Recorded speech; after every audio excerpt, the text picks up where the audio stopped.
We don't.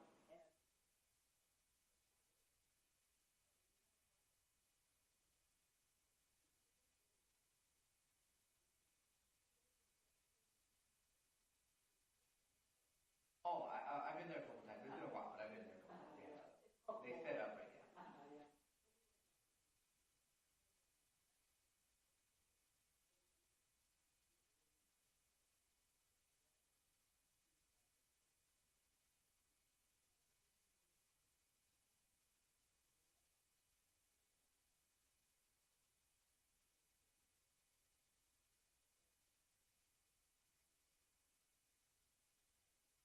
Yeah.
Yeah, we were, yeah, me too.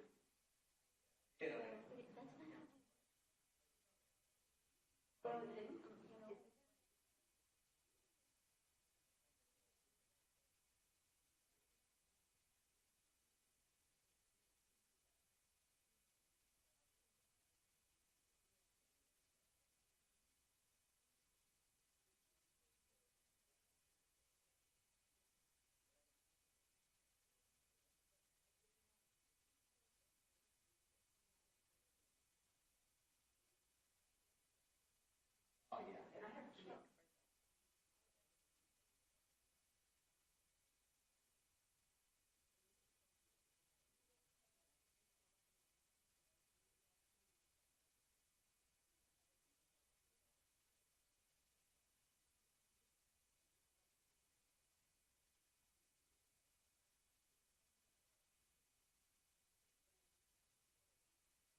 I'll let you open it. What church we are at?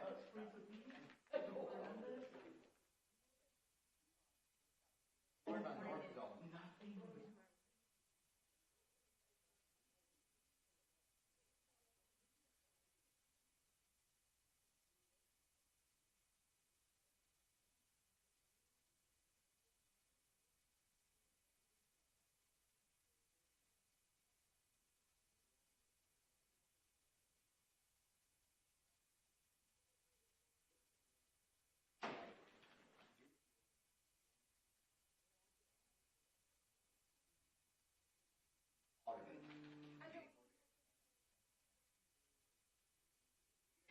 Better. Maybe it's Championship weekend.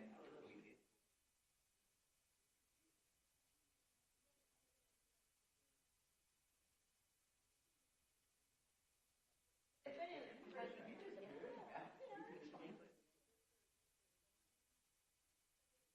now, Oh, let's say you get together.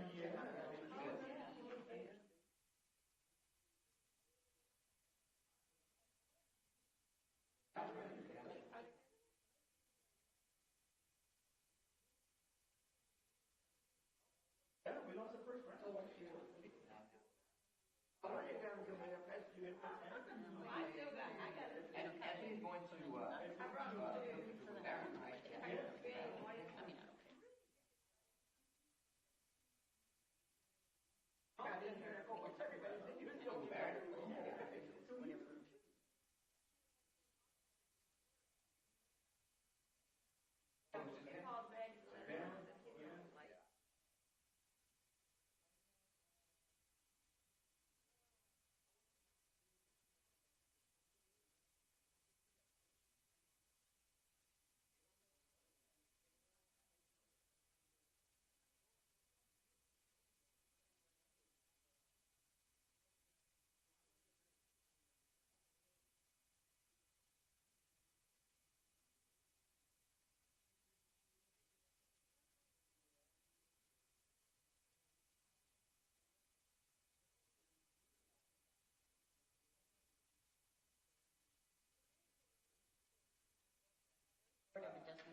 Okay, we're back from our, oh, no, we're waiting for Mr. Martinez. Okay, just a minute, please.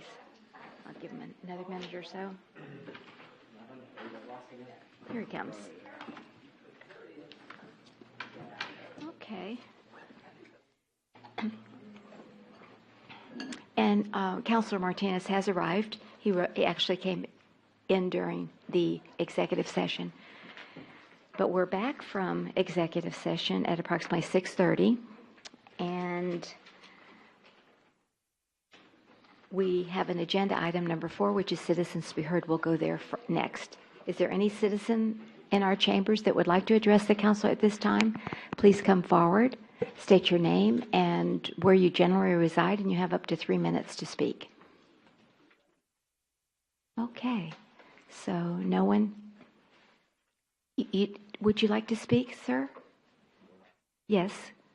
If you'd like to speak, come to this is the time to do it. Yes. Okay.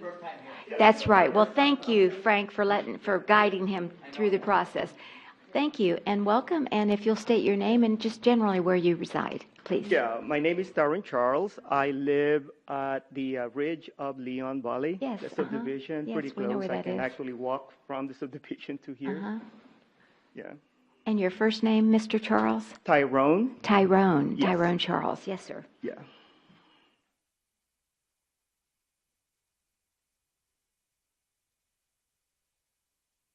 Go ahead. Okay, I can go ahead and speak You have now? up to Okay. 3 minutes. I'm sorry. All Go right. ahead. Okay, so I'm just going to go ahead and read what I wrote last night.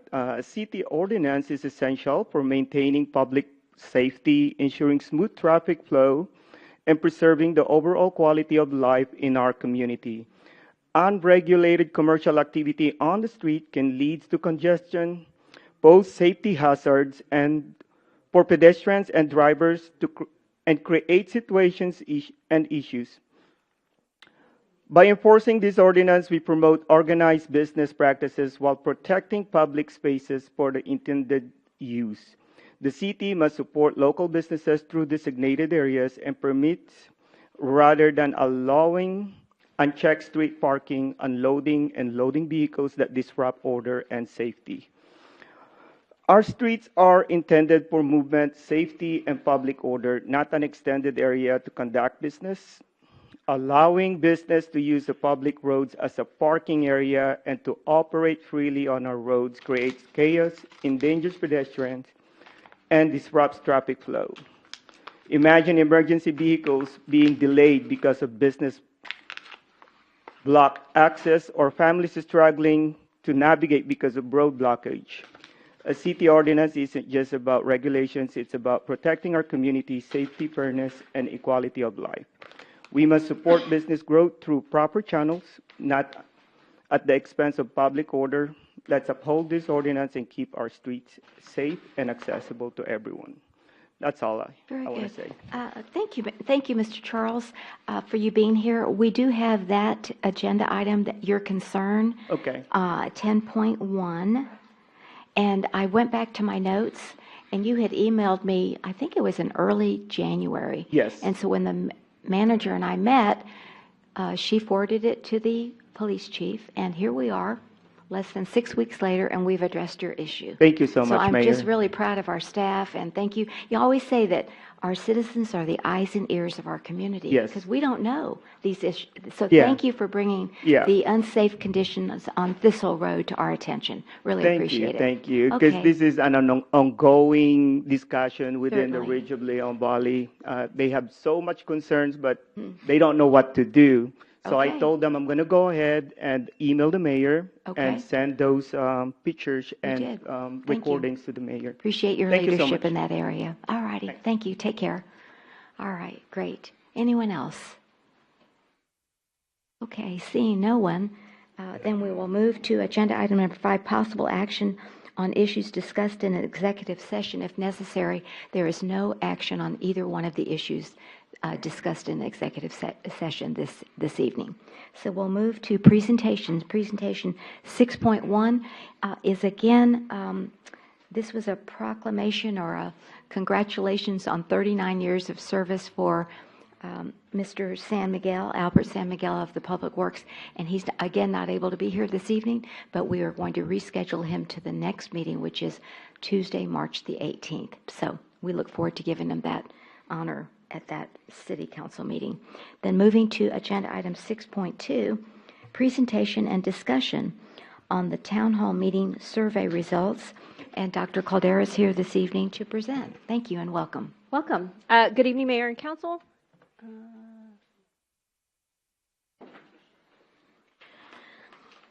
Okay, where are my notes? There we are. Okay. So I'm going to move through these fairly quickly because it is a long presentation. We also posted the results, both the in-person town hall meeting results and the online. I also emailed those to you both in PowerPoint and Excel for those of you that like the raw data information and want to play with that a little bit. I did send y'all both versions. This is just a summary of the report, and we'll just kind of go through those. I'm using some of the items in here to kind of address some of the items in capital and to kind of prepare for our budget. Next meeting, you will get we're already starting budget season, so we are starting next council meeting with the capital portion of our budget, and so we will see that y'all will see that presentation at the next council meeting. So if there's anything that you see in this presentation between now and my first rendition, which is March 18th, please let me know so we can make sure we address that in the capital budget. So the participant age, so the town hall meeting, there were 46 respondents between the ages of 60 and 69. Online, there were 74 respondents between the ages of 30 and 39. You really see the difference there. That was really stark. Go ahead, Mr. Campos. Yeah. I just want to ask one question as we go through, before we go through all of this. So did we block out where the same IP address couldn't vote multiple times? So Mentimeter does not, and we'll address that when I get to the slides that I think are problematic, and I did note that in the PowerPoint presentation. And speaking with Mentimeter, that's information, they've responded back to me since I've sent out that email. They do not release the IP addresses, but I think I can draw a fair conclusion on what transpired, and I think y'all would agree with me with that conclusion. But I still think it's an item that can be addressed either way. Like, I still think it's a concern for the community, and at some point y'all need to include that in conversation, either in a bond project of some sort or as one of the capital projects that we do in the future. But you'll see as I kind of get through there what I'm talking about. Sex, the majority of people that responded were female. Most of the residents live in Leon Valley and own their own homes. The majority of what we love about Leon Valley is parks, community, and security. Online, same thing, was community and location. And that typically goes with the age range. If you're paying attention to the age range, people like location, convenience of where they're going to work. Services that can be improved. A lot of what we saw were animal control, code enforcement, some police, city council. The most popular items that could be improved were adding a skate park, parks, and police. The one thing I will say, after hearing the stuff at the town hall meeting and lots of internal discussions, we made some staff adjustments, and so I have moved code and animal control under Mr. Salinas right now, just so I have somebody that has a closer eye to make sure that we have follow-up and that we're addressing the issues as they come through GoGov. And so it's one of his projects that he's going to be working on the next year. I'm not opposed to moving it back to the police department if this was a wrong decision, so it's a temporary trial as of right now, and so we're working through that and making some adjustments. Water provider, the majority of people at the town hall meeting were Leon Valley water providers. Online survey, the majority, it was kind of an easy split, but the majority used were Leon Valley with 66 users. Maintaining current rate tiers. So we got into the water questions, and so what I kind of saw at the town hall meeting is people not really understanding all of the different options available to them during that time, but what they all kind of agreed on was a rate increase in order to get the repair done. So they all voted, as we go through these options, you will see that they all voted for a rate increase. The majority of people were okay with the rate increase, with the exception of the 250% rate increase, but they were all okay with a version of a rate increase. The same the online providers. This one, the majority were in support of this version. But on the online providers, you'll see that they didn't have the same provision that the people at the town hall meeting, where they only supported this option. The other options, they did not support those types of rate increases. So for the rate tiers with an annual 2% increase over 5 years, they both agreed to that rate increase. The next one, adopting SAWS tiers, to increase collections by 2% per year over the next 5 years. At the town hall meeting, they were in support. Online, they were not in support, but that one was just by one. They were not in support by one. Adding a flat fee, they were in support at the town hall meeting. Online, they were not in support. Supporting capital improvements fee, online, at the town hall meeting, they were in support. Online, they were not in support. And then neither option was in support of the 250% increase. If you were not supportive of the increase, what way would you like us to be able to pay? And it was bond grants, donation, fundraising grants. And so those are unattainable, with the exception of the bond option. Those are kind of unattainable things. We are reaching out. We are going for grants for our water service. That's not going to cover all the repairs that you're going to need in order to get your system repaired. If you go for a bond or a low interest loan, as we saw in the presentation of different funding options, or a revolving loan, they're all going to require some monetary expectation from the city. But Dr. Caldera, I mean, is it legal for a city to have a fundraising campaign? Like a GoFundMe? I'm just curious, because everybody that I talk to say, oh, why don't we do a GoFundMe? I don't know, is that legal? Good, I mean. Okay, I mean, I just wanted to know if that was an option. You could do a GoFundMe. Yeah. I don't think you're going to raise the amount needed. Yeah, but I mean, to I'm GoFundMe. just, But yes, just to, yeah, okay. I mean, we could do it in correlation. I'd have to get with Carol on how we would have to Yeah, I set was that up just from the curious about finance that. side Thank of you. things. But yes, I mean, I think you can. I just don't think that that's a realistic, reliable option for you to consider. Not for like millions and millions of dollars. Correct. So. I mean, I've Okay. seen GoFundMe raised for a lot of crazy things, Yeah. but Okay. yeah, but kind of like our park buck, because I think you'd probably have that kind of Mm-hmm. outcome where people donate specifically to the park system, and they do park bucks. So Okay. Thank you. yes, ma'am. So prioritizing projects at the town hall meeting, you have 55 respondents. They ranked water infrastructure, streets, and staffing. So here's where it gets a little odd, right? So you jump from on average for the first several questions, and then after these 2 questions, you'll see that they go back to this 50 to 60 range in respondents. This one jumps to 157. So what makes me believe that there was one particular individual, or maybe a couple of individuals, that went in just to answer this question in order to make skate park come out first. Oops.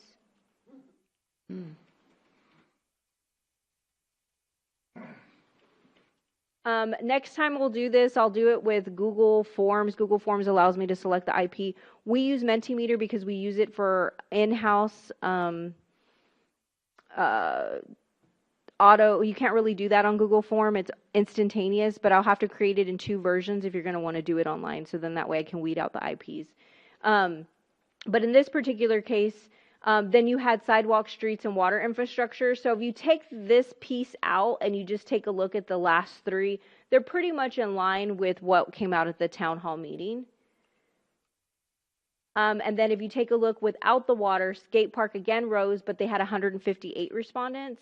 Again, this is an anomaly. You didn't have that same amount of people voting throughout the survey, and so that tells me that it was 1 or 2 or a couple of people going in and voting on just those 2 questions. But if you take a look at the backside, street, sidewalk, staffing, and equipment aligns with what the other 50 respondents at the town hall meeting had: street, staffing, equipment, and that they had the public works building there. City infrastructure, and then you can see we go back down to 43 respondents online when we took out the skate park. So whoever, or a group of people, I'm not saying who, but it could be multiple people, were obviously interested in the skate park and they wanted that to rise to the top. I think that's a reasonable conclusion to make after looking at the survey results. Now, can I say without a doubt that that's what happened? No, I can't with 100% certainty say that that's what happened, but I think a reasonable person in looking at the respondents can conclude that that's probably what happened. But obviously, a skate park is still very passionate thing that some of the members of the community still want. And so it may be something y'all would like to consider as part of a city infrastructure or bond project, I'm not saying that you should negate that response. I'm just saying I don't think it was 157 Leon Valley residents that responded to that question. Quality of life. Again, when the skate park re-enters, you'll see you have 153 respondents. And so then it goes for natural area erosion pools and hike and bike, which align with the 50 natural area hike and bike and pools. Just other projects, dog park again rose to the top, street infrastructure, pickleball, and then you had dog park and the skate park. And then I'm just going to really just glance over these goals and objectives. Can I just have a comment back on what we had? I think you and I had talked about that. One thing we didn't say at the town hall meeting, or at least I don't remember hearing it, and that was to educate our citizens that we have a street maintenance sales tax that covers streets. And so I don't know how many people that responded that, oh, we need money for streets and sidewalks, knew that we had a tax. So, that's just my comment. My issue, so I would agree with you. Melinda did make the comment at the town hall meeting that we have a street maintenance fund. I mean, she stood up and did make the comment. If you go back to the very, very first question on how we can improve Leon Valley, that tells me, because that's before I even address streets at all, they come up with that on their own as an improved thing. Oh, I don't have it on this marker. Oh. These are the top ones. Streets are on that marker. On improved Leon Valley, it was probably like. It was after city council? Yeah, probably. I just put the top three, but streets were on there, and they probably. Okay. I didn't see that. What tells me, I sent y'all the information. You can look at the data that's on there. Streets were ranked on there, but what that tells me is that there's residents that believe streets need to be improved in the city. And so even before even asking that as part of the infrastructure, that there's still streets here that we're not getting to. I mean, there's streets obvious. I mean, you just drive around Leon Valley. Most of our streets are done really well, but there are some streets. I mean, if you go back at AIDS and Sawyer that are pretty rough. And so they're scheduled to be done, and we're getting ready to do the 5-year street maintenance, and so we'll get to them. But they're obviously a concern for people. And so it is my job to make sure all of your major infrastructure, water, streets, any building, public area that the city owns, that you will have a plan for that. And yes, you do have street maintenance, but at some point, you're going to need to reconstruct those streets. You do not, that $250,000 is not going to cover the reconstruction of those streets. You need to be planning for the future and making sure you're setting aside funds for long-term reconstruction of those streets. Okay, thank you. Mr. Martinez. I just wonder if some of the people consider the parking lots and, like by the skate park or the skate rink, that parking lot has a lot of holes, and same with the Hobby Lobby, that one. I wonder if they're equating the city trying to repair those as streets. I mean, I think if you don't know the difference between a parking lot and the street, we have another issue. I mean, there's big difference between parking lots and streets. When we're talking about city infrastructure, I just want to make sure that it's on somebody's radar. I don't want to leave here in 5 years or whatever and say we've never talked about that we needed money for streets. At some point, as you all know, reconstructing of streets is very expensive. I was just thinking, we never did did we get a bill to be considered in the legislature this session? It hasn't come out of committee yet. Okay. But the changes to add reconstruction. But to again, that. what you generate in street maintenance It's still not going to cover it, I understand. But still, it would broaden what we could use the money for, so that's yes, good. ma'am, it absolutely would. And you could leverage that, again, if you would like to do a big bond for your streets at some point. Right. Your streets, for the most part, in your ranking, are in pretty good condition. But again, like we're looking at Warsbach Road for when we get ready to do the water line repairs and all of that. Some of that you're going to have to redo. Look at how much it costs just to do the section of Poss Road. Like it was over $1 million. And so think about if you had to redo Evers at some point. You're going to have to redo Heavner at some point. So it's just something for y'all to keep in mind. It's not a right now problem, but eventually it will. It should be on somebody's ticker somewhere that y'all should be paying attention to. And we budget every year. Melinda budgets for the street maintenance. We take good care of streets, but it's important for y'all to just be aware of it.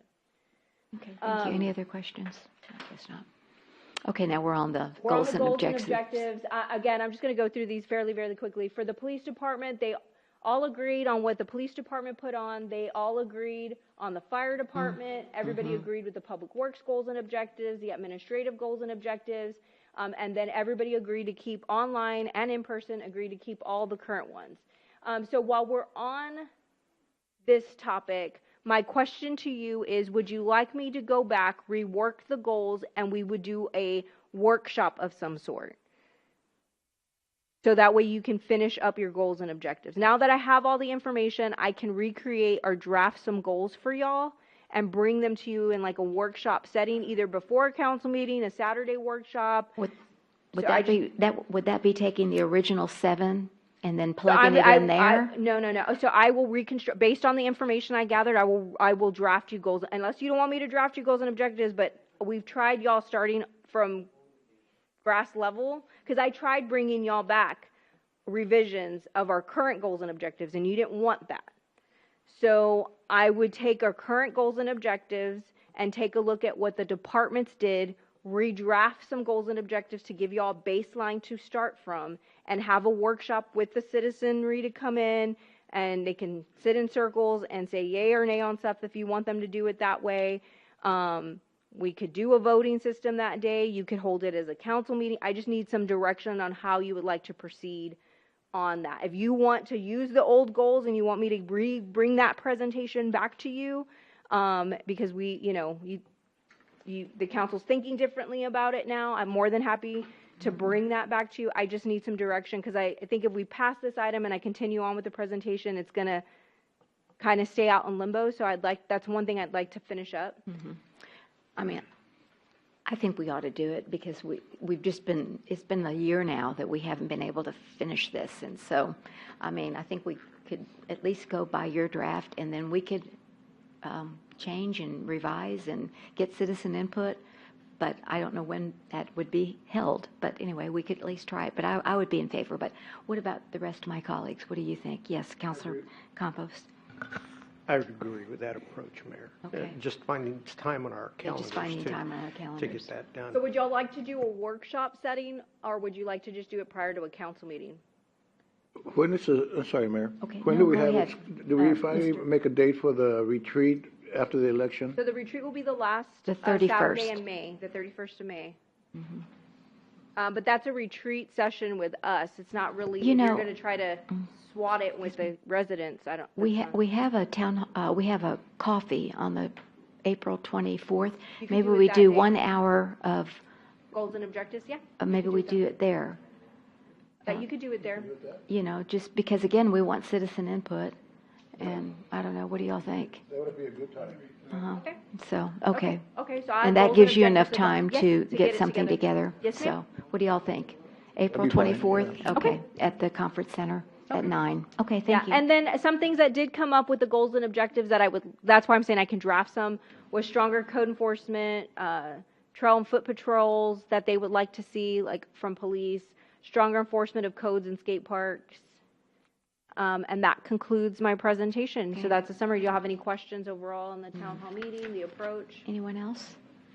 No, I think so. I think it was a really good town hall meeting, Yeah. and I appreciate everyone's efforts. Yeah, we'll be looking at moving to the community center for the next one. I think we've outgrown the conference center.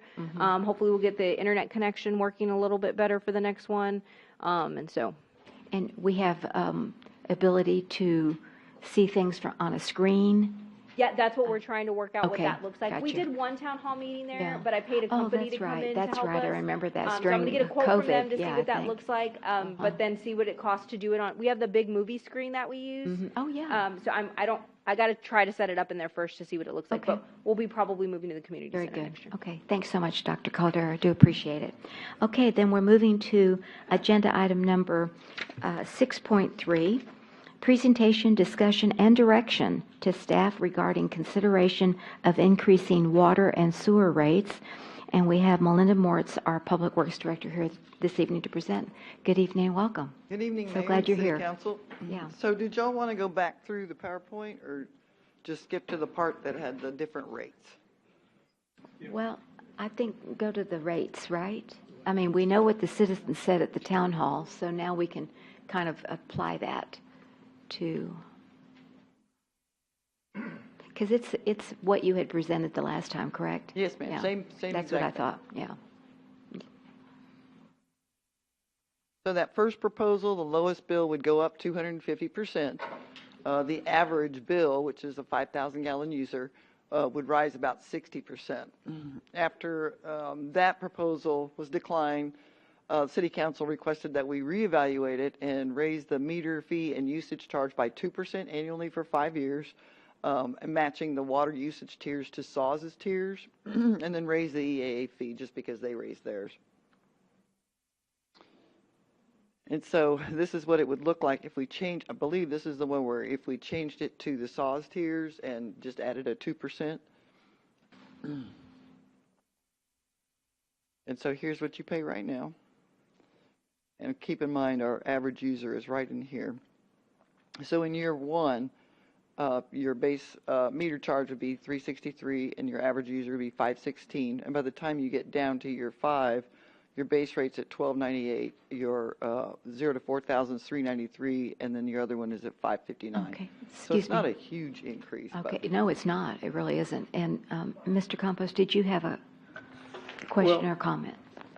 On the next slide, what didn't make sense to me is we're actually seeing, if I'm understanding this chart on the right-hand side, it's actually year one, we're reducing down, the amount of yeah. revenue, and that didn't make any sense to me. Yeah, I had that question too. And so that's what's troubling about this projection. the difference is in the usage gallons. So this is SAWS usage gallon tiers, excuse me. And so their tiers are different than ours. We go from 0 to 3,000, they go from 0 to 4,000, and then subsequently, with each one. And so by doing that change to match SAWS's, then you actually You go do have down. a decrease for that first 3 times. So then, is it something we need to review and look at how much we're charging per tier? Because it makes no sense to adopt this when we're going backwards. And so Yeah. I think there's got to be some other consideration here, because that's not our intent by saying we've got a 2% increase, but we're having less revenue than the base year. And it's only because we're changing to SAWS tiers. Correct. That's They all. have a different Yeah, gallon right. usage in it. And the reason we were trying to, or seeing if we could do that, was so that everybody across the whole city had a the similar same. bill. Right. It's not been a problem in the past. I mean, if you're a Leon Valley Water user, you're looking at your bill only. You're not looking at SAWS's bill. If you're a SAWS customer, you're not looking at a Leon Valley bill. So it really wasn't a problem, and it's not a problem for staff or any kind of internal organization either. So if we kept our same tiers and didn't go to SAWS, Then Would is the- when you see the increase. okay, that's what I'd like to see. Yeah. Yeah, that would make more sense. What do y'all think? I mean, So here we go. So you see okay, excuse me, Mr. Bradshaw, go ahead. So I got a problem with that, because then if you're trying to compare, I know we say you don't Apples look at to theirs, apples. but neighbors do talk, and some people live in SAWS and some people live in Leon Valley, and if you're like trying to compare and you have different tiers, that's where it's I hear what you're saying, yeah. But again, we delay that increase in revenue that we need in order to pay for our improvements, right? Well, and the other thing to consider too is that SAWS has whole different revenue needs than us. Where our system is kind of standalone, there's not another system out there that's like ours, and so So- we have different operations and management I expectations. understand that argument too, but I think it's kind of a bogus argument when you're talking about, the needs of the city, the cost of something. We don't live on an island, even though we're our own city. We have our own system. We've talked about this so many times. But if we say, well, we want all our pipes gold plated, our system is different. So our water is going to cost, $10,000 per gallon. That's what our needs are. Like that, it's not a logical argument. Say our needs aren't the same as SAWS. SAWS is a lot bigger. I get that. So we need to be competitive. It's got to be fair for the citizens that we're just not ridiculously overpriced. Okay. So the rates are comparatively, it's the tiers, correct, Melinda, that we go, the tiers would be different. Correct. So the rates, like, the rate of what you're paying your bill, we comparatively to SAWS, but it's the same. Like we couldn't adjust to Saw's gallon tiers. Well, that's what I'm saying. If you're going to compare, if you're going to say the rate's the same, then the tier has to be the same. You can't say, well, we also charge, $363, but ours is 0 to 4,000, or whatever. When you have an overlap, when the tiers are different, and you're saying that the rate's the same, but our tiers are different, then you're not the same. Okay. Our rates are not the same, and they would not be the same if we did this 2% increase, whether it would be to their tier structure or to our tier structure. Our water bills are going to be higher. So if I'm sorry, ma'am. Go ahead, Mr. If the Orozco. bills are the same as CPS, do we get the same benefits as the city Sauce. water board Sauce. gives their customers? Are we able to provide that? You turn on the tap and water comes out. So that's about the only benefit. That Correct. we get. But I know that city water board has certain benefits. We just got that leak protection. That's a couple of years. But I think, like you said, if we're going to be going with this, neighbors do talk, and one has it and one doesn't. So, I'm sorry. No, Before we go go on, ahead. can you explain something to me? The meter rate. I've been living in my house for almost 30 years. I've been paying meter rate. How long would it take me to pay it off? You never get to. That's the privilege of having a meter. Meter, or are you charging me to get it read? Yeah, there's two ways of raising revenue, and most cities try to either load the meter availability charge or they load their tiers. And the tiers are based on your consumption. So the lower the consumption, the lower your bill would be. You still need a way to collect enough revenue to run your system. And so a lot of cities will put most of the charge in that meter availability so that they're assured of enough money to run their operations and maintenance. And then they use the tiers to do any capital improvements. Some cities do it another way. They go ahead and put the meter availability charge low, and they up their tiers to make up that balance. The problem with doing that is if you have a year where there's a ton of rain and nobody's turning on their faucet or their irrigation system, you may not make enough money off of your availability charge to pay for your operations and maintenance. So what they've done here in Leon Valley over the years is try to come to something in the middle, to where we could still get enough money from our meter availability charge to pay for our operations and maintenance, but we also have the tier system to pay for our capital improvements. So that's where the meter rate comes in, man. Yes, sir. Okay, thank you. Mr. Martinez and then Mr. Campos. I partially agree with Councilor Bradshaw, but we are a small city, but we're not like SAWS that has thousands and thousands of customers that they can draw on. So, they can average and they can make the rates a little bit lower because, it's spread out. Maintenance cost is spread out among a greater percentage of people. We don't have that luxury here. So that's why our rates are going to be a little bit higher. And, we do have an aging facility. We have to start thinking about how are we going to spend or come up with $35,000 or $35 million to fix our sewer, our water lines and stuff? For the overall total, yeah. Yeah. Okay, so, we got to start thinking about that. Even if we had our rates where they cover the maintenance and operation, and we have a little bit of extra and start banking that so we could start having a rainy day fund. We don't need to be like we did a few years ago with the water tower, our water tank, wait till it's almost ready to collapse before we, even after we signed the contract, wouldn't a pipe broke through the casing? And The Hebner well, yeah, it was almost, he said it was amazing that it stayed intact as long as it took them to drill the new well. yeah, so The problem is that you're already there right now with your sewer system. So you don't have don't have the luxury. time to save for a rainy day. We need to start fixing now. Yeah, so we have to adjust the rates where, it's competitive. We're always going to be a little bit higher than SAWS, but we can't be overly aggressive. And 250% increase is ridiculous.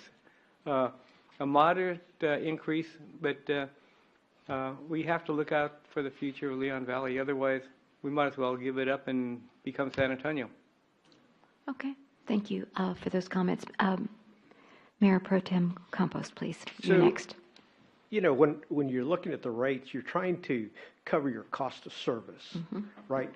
And so it's not only your current operating expenses that you're trying to cover, you're trying to cover all here in Leon Valley, in our water system, we have an aged infrastructure that needs replacement. And so we're trying to do this is the best we can. We're trying to keep things where our citizens can afford it, because that's the message that we heard. So the 250, you're right. We all agree that Yeah, that's that's not absurd, good. right?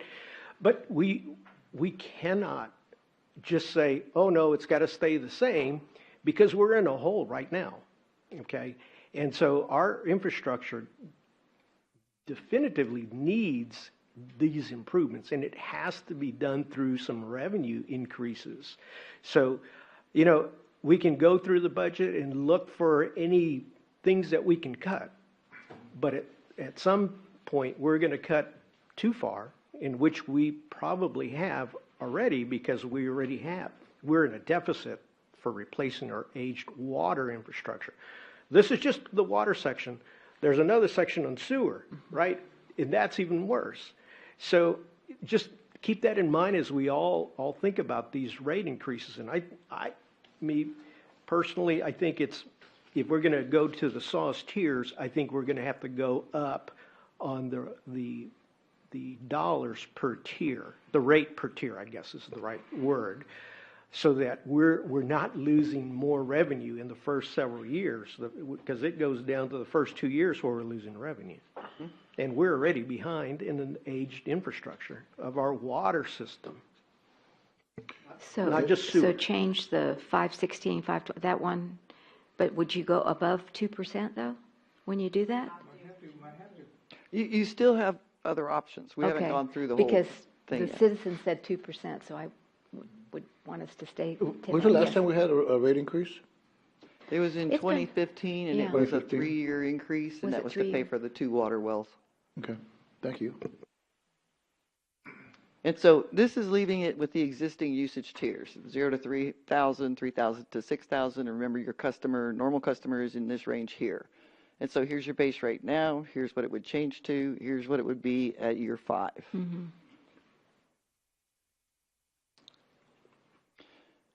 This is the sewer rate. And so that would also be addressing our sewer problem as well. Here's your base rate now. Here's what it would be at year 5.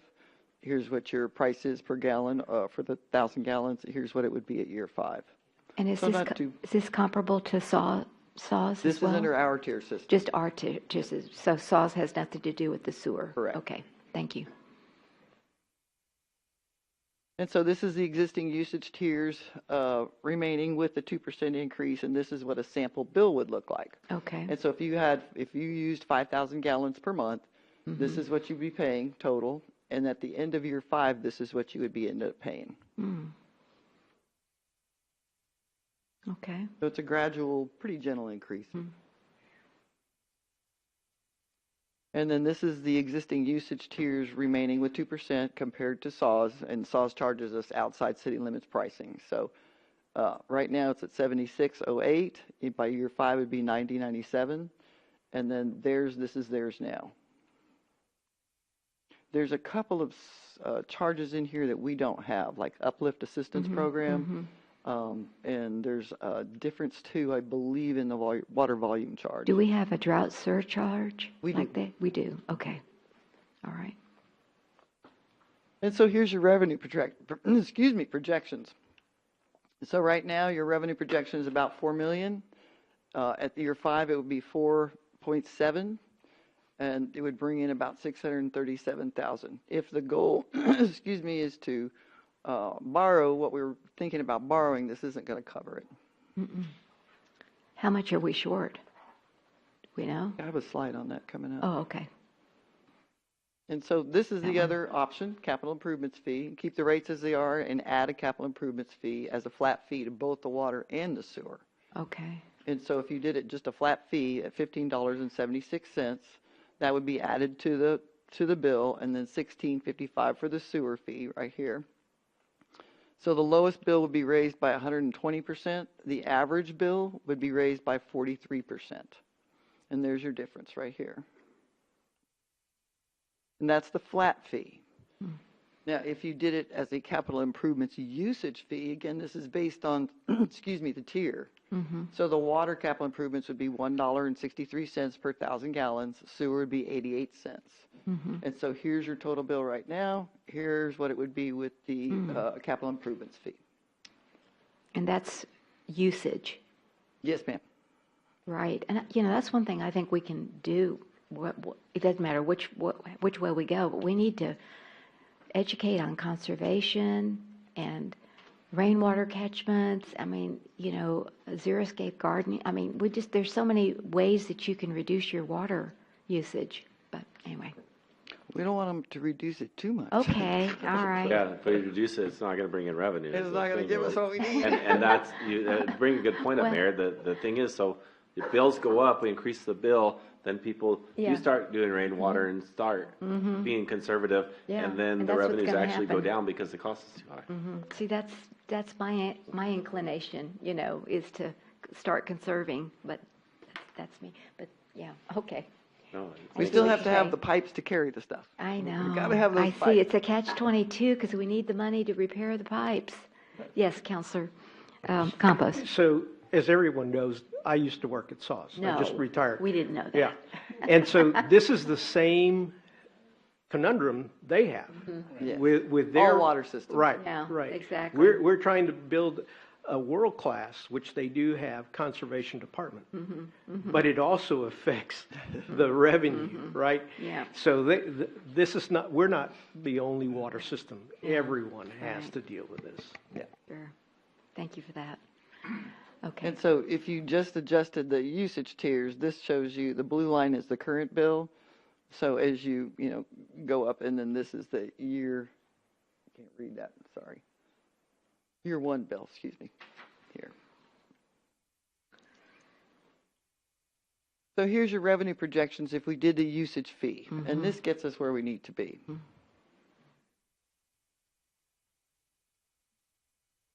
And that's all I have. So it's up to y'all how you want to split the onion. I'd rather it be tied to usage, to be honest with you, but anyway, what do y'all, anything else? But that last slide is not 2%. It's more than that. With the usage fee on there for each one Yeah, of them. right. Okay. You could choose Now, we one just- of these, or you could do a different scenario. If you wanted, we could go back and start with the SAWS tiers and go in and adjust those to try and get it to where we don't have a revenue reduction and see if that would work for y'all. I think I'd like to see that, I think for sure. But I don't know how much that's going to, I don't either. raise versus the CPI usage, which you said the last slide will get us where we need to be. Yeah. So. Oh, I know. I know. I got you. Anyone else? Show them that. So I know somebody asked if we could break down what the bill looked like under the different options. Okay. And so we did include this in the packet. Yes, I saw that. And so, can you hit oh, you have it, Melinda. You have to hit the plus. Can you see it? The first one's just 2%, right, for 5 years?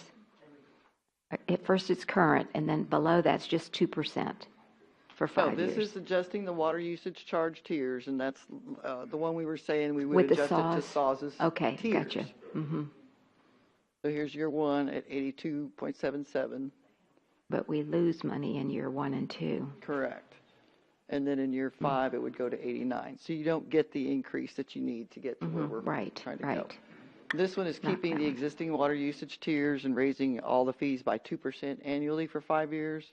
So year 1, it's at 84.31. And in year 5, it goes to 90.97. And does that one generate enough money to No, it doesn't. Okay, so Uh, first one, second Here's my one. caveat on that. Okay, Y'all picked a number, it was 10 million. Right. Okay, and that took care of priorities number 1 through 8 in water, and it took care of one priority in sewer. right. You can choose to not have 10 million. You can choose to go 8 million. You could choose to do 5 million. It's up to y'all what number you want, because the ultimate goal is to go borrow the money or, get bonds or whatever to get at least priority 1 done in the one side and priorities 1 through 8 in the other. You could shrink that and say, okay, we're going to do priority 1 over here, but we're only going to do 1 through 4 over here. What that does is it lengthens the amount of time that we are, risking losing more pipes. Yeah, But it may I be like more that. palatable. I don't know. That's a council decision. Yeah. Okay, And so this is the existing rates remain, but we add the additional flat fee, and that's that big old flat fee. And so your estimated bill will be $108.95. This one is with the usage fee. usage, yeah. And that one goes to $95.99. Okay. I think that's the one way I do, but yes, Mr. Martinez. So if, from your whole presentation, it seems like the bill here, the estimated bill, about 95, 96 is where we need to be. And that, That's up to the council. If no, you- no, if you isn't want that, from 10 your million. presentations, all of them, for us to, where we're not going to lose money in the first couple of years, we need to be at about 95, 96 dollars. And again, I just want to reiterate what Melinda just said. If you want to meet the threshold of the $10 million, we can go back and take a look at that amount. Guys, I mean, $10 million was my ask, because I think we could do a lot with that $10 million, and I don't like to do little mini projects and piecemeal get on them, it. but I'd rather do something rather than nothing. And so if it's more palatable to the council and to the residents to shrink that number, then I'm open to that too. But if we're going to go out for a bond on any of this, like, it's good to go out for, you're only taking from your enterprise fund for the bond. That's where your rates will be impacted. So, but it's a council decision. So yes, what Melinda is saying in her presentation, this is what you need in order to meet that goal. But if you shrink that goal, then that number could come down. Yeah. It takes care of your biggest priorities, your biggest problem areas, basically. By going with the $10 million, we can do bigger projects and we get more bang for our buck. Yes, sir. If you have a bunch of small projects, you're going to end up paying a lot more for a bunch of small projects. So, I'm trying to save them as much money as we can, and let's just do it. The bigger the bid package, the less it costs per linear foot, because you've got mobilization, insurance, engineering, and contingency. So you do one big package, you're only paying mobilization insurance one time. If you do 5, 10, then you're paying it every single time, and that adds to the cost. Right. Okay. Sounds good. So does everyone, is there anybody that wants to come down on one? Or do we need more information, as you said, on the first one that we looked at, but adjust the rates with the SAWS tiers so that we're not negative year 1 and year 2? Is that what I'm hearing? Is that what y'all like to get that information first before we make a decision? I'd like to see that. Okay, The all right. SAWS tiers. Okay, the SAWS tiers, but then adjust it year 1 and year 2 where it was a negative, it's a positive. Okay. Okay. Sounds good. And bring that back and let's see what that looks like. Okay. Good. Thank you very Thank you. much. Is everybody? Okay, that's the consensus. Okay, great. I think we ought to go with the 10 million, don't y'all think? I mean, we just got to bite the bullet. I really do. I mean, it's not getting any better. Yes, sir. And I think what would be helpful is that if we could put in our next presentation, so we can show our citizens that are affected by this, here are the projects we're trying to address. Oh, sure. Because at right now, it's just a $10 million number, and I don't think, I can't name what those projects are. So it would be helpful, that way people can see that this is what they're talking about. Well, as I recall, the water is in Seneca West. All of those projects, and the sewer was in Forest Oaks. That's what I'm recalling, but We could actually Yeah. post that plan I'm And that'll sorry? tell everybody, we could Post it? post that Yeah. plan, and that would show everybody, and also put it in the packet at the next meeting, and that way they can see where they are. Okay? Okay. All right, thank you very Thank you much. so much. Really appreciate it, Melinda. All your hard efforts there. All right. Oh, we have the city manager's report first. I was going to say, wait a minute. We go before you, but that's okay. Dr. Caldera, why don't you go ahead? You're first. We'll first make that up correction tonight. at the next agenda. That was odd too. Yeah, all of a sudden I looked at that and I went, wait a minute. Uh, Okay, go ahead. So I just want to thank everybody for coming out to Earthwise. I'm sure the mayor will give you more information on that. We also met with Judge Sakai, and I'll let her fill you in on some of the good things that we talked about during that meeting. But again, we addressed animal control. I know that was a hot topic for the council members, and so they are committed to assisting us in some way, form, or fashion. And what that looks like, we don't know just yet, but we are on their list, and they are making us a priority. So just kind of an update on that. Other than that, my city manager's report is online and outside, and I'm always available. Just give me a call. Okay, and I just wanted to add that the city council retreat on May 31st. Yes, ma'am. You'll ask the councilors what topics they would like to address. Yeah, So that we mean, can form an agenda, correct? correct. that's all. So, yeah, normally what I'll do is I'll go ahead and send out an email. We do have one position that's, you have Mr. Martinez has a running mate, and so depending on what the hot topics Wait are, until we'll have after to wait till the after that to get election. a final agenda. Fine. But if you start having ideas of items that you want to talk about, then you can start shooting them my way, so I can start prepping those documents for you. All right, sounds great, thank you. All righty, appreciate that. Okay, announcements by the mayor and council. I just wanted to thank, let's see, Councilor Hall and Councilor Campos and Councilor Bradshaw for coming to the Earthwise, along with Dr. Caldera and a lot of other staff members, especially Public Works. I mean, we couldn't have done the event without Public Works. They set up, they tore down. We had the police there, we had the fire there, keeping us safe, and so it was, and then, of course, the Earthwise Living Committee, I mean, they worked tirelessly and got some really great performances and giveaway gifts, and Crystal Miranda, our liaison, worked as well. So thank you for that. It was a beautiful day, and we look forward to continuing it next year. I think we just I don't know. It just seemed to be. I got a lot of feedback from the vendors, and they said that they love this event because it's not like Earth Day. Earth Day in Woodlawn Lake is just huge. This is small, compact, welcome. Not that it's not welcoming, but you know what I'm saying. It's anyway. So we got a lot of good feedback on that. So the only disappointment, and I want to just extend my deepest apologies to all the people that came up to me and said, Mayor, where's the recycling? SA3 recycling? They did not show up. They had car trouble or truck trouble, and so we could not collect all your. After I told you to clean out your closets. I'm so sorry. So I don't know what we're going to do. Maybe we'll try to see if we can bring them back out. I just don't know. But again, our deepest apologies for that. It was just something beyond our control. Our meeting with Judge Sakai, I mean, as I told Dr. Caldera as we were going to the car, I said, I am so jazzed.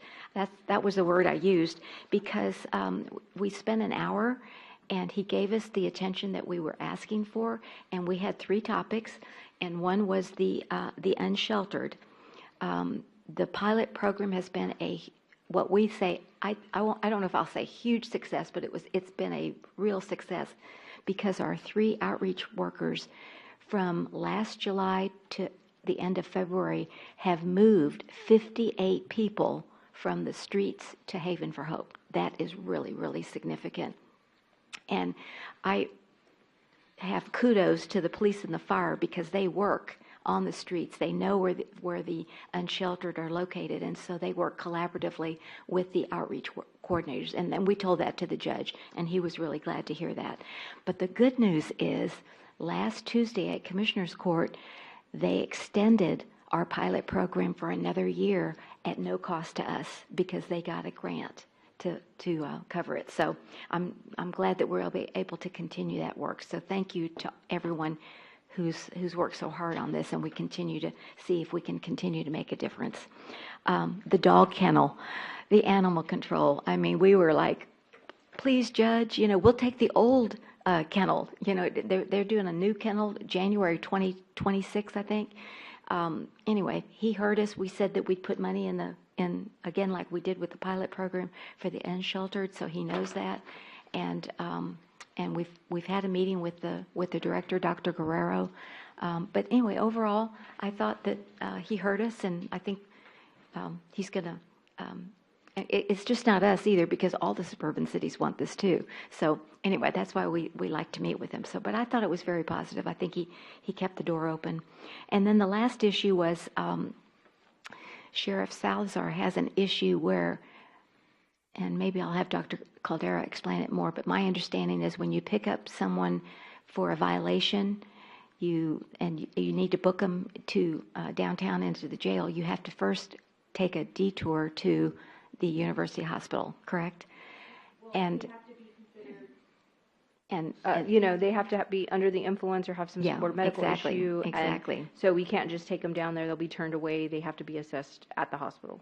But that takes our resources of our police officers, like one or two, to take. So they're off the streets here, and they're going over there and waiting anywhere from 1 to 4 or 5 hours. I mean, it's a long time. And so we pleaded our case to him, and he very politely said, Mayor, we need to go through protocol.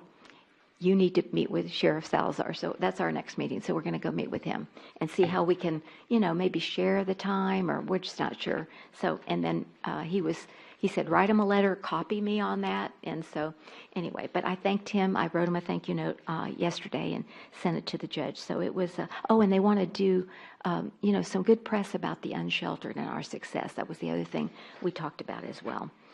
So, okay, we talked about the 31st. The Bashura Bash is this Saturday, March the 8th. David, at 9 o'clock, or I know, can you just show up, or do you need to go through, Thank you, Mayor. Yes, yeah, it is, so it's been rescheduled from. It was rescheduled due to the weather. Right. And it is this Saturday from, it's 8 to 12. From 8 to 9 is kind of the check-in and grab some refreshments, and then the work will be between 9 and 12 down at the Zarzamora Creek in front of HEB, 5601 Bandera. It's our 15th year to participate, and it's the 30th year of the Basuda Bash. So we're proud to. So people just show up there if they want to volunteer. Yes. Okay. They. Very good. There is an online, they can registration register online, and I believe registration is full. Okay. But we'll have some forms there that people can sign a waiver or release. Okay. And we welcome everybody, and it's a great event. It is. Thank you so Thank much, you. and I know you've organized it, and we appreciate it. Thank you. Los Leones, I got a phone call from Northside.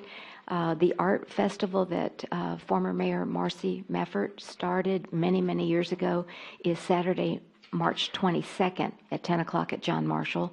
And then also, last but not least, I'm on the board of the Alamo Area Metropolitan Planning Organization, and the last letter I did from the last City Council meeting on February 18th, we have an online public participation survey that we'd love for you to. Takes 5 minutes, and I'll put that in my letter this week too. If you could just click on that, and that survey's open till March 15th. But we want your attitude about electric cars and about congestion, and you name it. But we need to hear from you. So thank you so much for that. Okay, that's all I have tonight. And Council Mayor Pro Tem Campos, if you're next, go ahead. So, Mayor, I'd like to also weigh in on comments on the Earthwise Living. Yeah. I think it was a very successful event. There was a lot of people that attended, and I want to thank all those that attended. I know we had the hiccup with the recycle, but... Oh, and I forgot, we had the coyote. Right. And that was a last minute, he came in on Wednesday before Saturday. So that was our ace in the hole. I hope the kids liked it. I hope everybody liked it. I know the city manager liked it because she got her picture taken, and Melinda and all the public works. And so anyway, but thank you. I forgot about that. So I've got to tell you that my wife was on the committee, and she was really fretting that we're not going to have enough vendors to really show. And I'm going to tell you, the committee, as well as Crystal Miranda, really worked hard to get all the vendors, and it was almost like they were going to run out of space. They had so many vendors. So many vendors. So that was fantastic. And I just want to reiterate, our Public Works, we can't thank them enough, because they're the ones that set up and tear down, and they help so much in this successful event. As well as I'd like to also recognize the chair, Beth Mersch, that did an outstanding job She did. on Thank you for rallying everybody to make this a success. She will be one of our future counselors after everybody is sworn in. And then I'd like to thank the mayor, Mary, Anna, Leticia, Rita, all the members of the Earthwise Committee. And if I've left your name off, I apologize. But these are the names that I heard throughout the weeks as we were getting closer to that. And also, I'd like to also thank the fire department and the police for their participation in this. Then I'd like to also turn so the citizens understand that our Public Works personnel, they participate in so many projects throughout the city that we don't have to call an outside vendor. And just to give you a sample of some of the things that they were working on, they were repairing the fire station sprinkler system. That would have cost us a lot of money to bring in an outside vendor, but our internal staff did that. They were assisting the residents with some sewer issues in the Linkwood area, as well as repairing our trails at the Raymond Rinkus Park. And then finally, I'd just like to thank all the city staff, all the departments, because they're all trying to get grants, CDBG funds, from getting a forester on staff. You're trying to get that. With the hike and bike trail, we're getting a $100,000 grant for that. I think we're applying for that. And then we found out that there's no match for the final segment of our hike and bike trail. The plans? Okay. And then we're also going for a grant with Bear County to hopefully install a sewer main along Locker Lane. It's just we're just pursuing that. We don't know if we're going to get that, but listen, that's fantastic that we're looking for additional funds. And then lastly, I want to close out with the library, getting them a shout out. They have a lot of new programs. Please check out their website. And right now they're pursuing 4 different grants to get additional monies. And, everyone talks about our library. This is one of the reasons that they're pursuing additional funds. That way they're not getting so much money from the general fund. So I appreciate that. So thank you, Mayor. Hey, you betcha. Thank you. Anyone else? Yes, So- Councilor Bradshaw. Yeah, so again, it was a good event, Earthwise Living, but I did have a couple questions. It seemed like I got there about 9:30, and it started at 9 o'clock. Is that right? So a little bit late. I was doing some church activity before that, and I had a hard time finding a parking spot. And I'm not saying that as a good thing, because across from the library there was a bunch of parking spots, at least 10 spots that were barricaded, and on the south side of the library, all that parking. I understand Poppy's Cafe was only for Poppy's, but the library parking was all barricaded off. I wondered what the reason for that was. So they were going to take up that much space. Oh, it's going to be a Yeah. But we Yeah. did Okay. have, we did open it later on. 10:30, 11, when they decided they. Okay, after they decide not to show. They said 45 minutes, then they were like another 10 minutes, and then another 20 minutes. Okay. And then finally they called. I just wondered, because I know they weren't blocked off in the past, so that's what it was. That's why they were blocked. People were asking me, because I just wondered, because I was like, if I got there at 9:30 and I got the last spot that was on the other side of the conference center, then how many people came and left because they couldn't park? So The other thing is we're talking with eWeast to see if we can get another day, just a special day for them to do it. And it may just be that we keep that event. It's still an Earthwise initiative, but just on a separate day, not as part of Earthwise, so we can make sure that parking stays available for them. So it's just something to consider for next year. All right, thank you. Thank you for that. I appreciate that, Mr. Bradshaw, because we did do some strategic planning. This is, I see Anna in the audience, but we were going to put the food trucks in that parking lot like we had them last year, and we said, we moved them so that we could have more parking right there at in the conference center, community center area. So parking was a premium, that's for sure. Yep. So, but thank you for those comments. We appreciate that. Okay. Anyone else? Okay. Yes. I just wanted, Vasco. Mr. Campos been seeing my notes, but I did want to give a shout out to Public Works and all these grants that they submitted in. And that's a lot of time consuming process. That's a lot. Yeah, so, Mr. Campos just expressed everything that I was going to express. Well, and as you bring that up, when we were in our meeting with the judge, Robert Reyna, who works in economic development, community development for the county, he mentioned to the judge that the city of Leon Valley over I think the last 3 years has been awarded like $700,000 in CDBG grants. But he didn't just say that. He also added what a pleasure it is to work with our Public Works Department, Melinda and Dave. So shout out to you all. He just said y'all are just phenomenal to work with and very easy, and they love. And they're so glad. They want you to continue to apply for more grants. That's what he said. So anyway, compliments to you. But, when everybody kept saying that, I said, you need to share that. So, okay, thank you. All right. With that said, we'll move to the consent agenda, 9.1 through 9.4. Anyone want to Make remove? a motion, we accept. Okay. All right. We have a motion by Councilor Martinez and a second by Councilor Campos to adopt the consent agenda 9.1 through 9.4 as presented. All those in favor say aye. Aye. Any opposed? The motion does carry. We move then to the regular agenda, item 10.1. Let me read it. It is a first read, so we will not have a vote, but we'll decide if to put it on the consent agenda for March 18th. Presentation and discussion of an ordinance amending the Leon Valley Code of Ordinances, Chapter 12, Traffic and Vehicles, Article 12.03, Parking, Stopping and Standing, Section 12.03.006, Parking Restrictions on Specific Streets to prohibit parking along Thistle Drive. Again, this is our first read, no vote as required by city charter. And we have our Police Chief, David Gonzalez, here this evening to present. Good evening and welcome. Mayor and Council.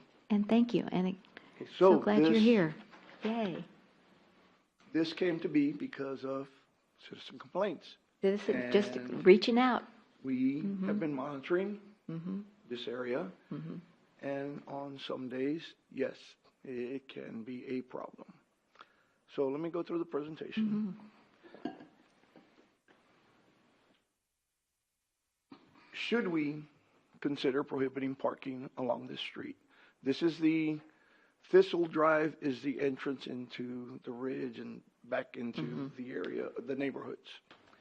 But it's also a side street right next to several businesses. Okay, so we have to weigh both the community and the business. We will go over the problem, and then the council can decide which way you want me to go. Okay. So we're going to consider the prohibition of parking along the Thistle Drive. Thistle Drive, as I said, is the entrance for several residents. The Ridge at Leon Valley and Brisa Estates. Those are the two subdivisions that are impacted by this. Concern, and I'm sure you saw the photo of I did. what can happen. There's car deliveries, and they come on 18-wheelers on car carriers. They sometimes park on both sides of the streets. There have been days where the cars go all the way up to the stop sign on Bandera, and then all the way to the stop sign at the other end. Oh, wow. So this is the street. It is a little bit wider than most streets, but imagine an 18-wheeler parked on either side for the length of the entire roadway. That means cars will have to drive over the double yellow line. This is another view. That's the street in the back where people are trying to get to their residence. So if you're coming off Bandera or you going onto Bandera, personal opinion, there's going to be an equal hazard. I think the one going onto Bandera is more of a hazard, but if I were going home, I would say the opposite. The signage, relatively cheap, and it doesn't have to come from Public Works budget. It can come from red light camera, because it's a safety traffic concern. Good. Okay? And I so, leave it to the discretion of the council. so it's no parking on both sides? Is that, Up to the council. oh, it's up to the council. Okay. Yes, Counselor Bradshaw, what do you think? So signage is pretty cheap, as the chief pointed out. Would we also paint the curbs red on that when we do We that? could. We could. Okay. I was just thinking that's what we did in the past over by Shadow Mist, right, on that one Right. side. We can just put signage, you can paint. The signage, you could have the signs that have the double arrows, everything between here and here. Okay. All right. Sounds good. Sounds good. I like the, Have I we like the discussed it with red the- curb. With the Yeah. businesses at all, the possibility? So no, and the reason for that is we've made multiple attempts with the businesses in the past to tell them that's not outside storage. They shouldn't be storing the cars there. We've tried citing the trucks that are dropping off the vehicles for outside storage, because you shouldn't be dropping off vehicles on a public street, right? And so but there's not a whole lot we can do. So Tricolor's like, okay, we'll pay the citation, it's no parking, it's, well, and move on. And so we can't always be there to enforce it. But if there's no parking, we're hoping that at least the truck drivers that can lose their CDL license will be less prone to just dropping off the cars there. And are these cars for Tricolor, the business that's right there? It's Tricolor More and than the other one. That's one of the businesses. Oh, that's one of the businesses. So I don't mean to badmouth Tricolor. Yeah, it's there's just one of the multiple businesses there. Oh, okay. I didn't realize Multiple that. car vehicle. Byway or something. Okay. Yeah. All right. I just know of that one right there on the corner. So, okay. Thank you. Mr. Martinez had his hand up, and then Mr. Orozco. Go ahead. Are there any just semis that are parking there and leaving their trucks for extended period of time? They have parked there, possibly maybe go to lunch down the street. They are never there long enough that we would consider it storage. Okay. They're parking. Like the street over by Home Depot, they park semis and leave them there for a week at a time. So we don't have that problem that we know of? Well, we have seen it congested from one intersection to the next. We're busy. By the time we go back, it's not there anymore. All right. So timing is very important. But if I was driving to my house every day and it happens to be there 2 days out of my week, I'd be upset. So again, it's a council decision. Citizens have complained. Right. We have seen that there is a problem. Is it a problem every day and every night? No. But we have received complaints. Thank you. Okay. Mr. Orozco. Thank you, Mayor. I'm okay with the signage and if we're to go forward. But you had mentioned that some of the cars are parked all the way up to the stop sign. And I know, I guess by law, you can only park so many feet away. Are they being given citations? Again, when we can, we do. Yeah. Okay. Right. And I'm what okay about with it. what about the red curb? Are you in favor of that? Painting the curb red? Are you in favor of that? parking That on was curb. that was Mr. Bradshaw's suggestion. And I'm just saying because I got a ticket. Okay. All right. Counselor Campos, go ahead. Mayor, Yes, sir. and my fellow colleagues, I'm in support of this as well as the curb. I do want to thank Mr. Charles. Yes. Bring it to our attention. Thank you so much. And you can see that we're trying to be responsive to our citizens, so thank you so much. All right.